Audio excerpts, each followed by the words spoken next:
Yellow leaves, mushy stems, a droopy plant? Yep, that's root rot. But don't worry, we can save it. In this video, I'm going to teach you how to simply and effectively rescue your pothos from root rot and bring it back to life. Let's get started. The first step is to get the plant out of this soggy soil and see what we're dealing with. Look at that. Dark, mushy, and practically falling apart. This is exactly what root rot looks like. Now, let's save what's left of it. First, we need to gently wash away all this old, contaminated soil to get a clear view of the damage.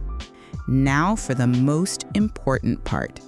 Take your sterilized scissors and trim away every single mushy, brown, or black root. Don't be shy. You're not hurting the plant. You're removing the disease. Only firm, healthy roots should remain. It's time for a fresh start in a new home. Make sure your clean pot has a drainage hole. This is non-negotiable. We're using a fresh, airy, well-draining soil mix to prevent this from happening again. Gently place the plant in its new pot and fill in the sides with that fresh soil. Pat it down lightly to secure the plant. Our pothos is repotted, but the aftercare is critical. Do not water it immediately. The roots need a day or two to heal from the shock. After that, water lightly.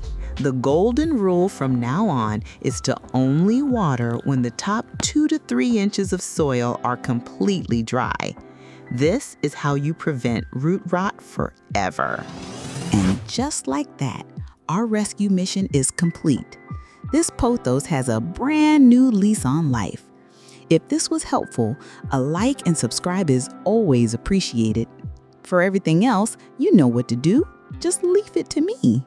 Leave it to me.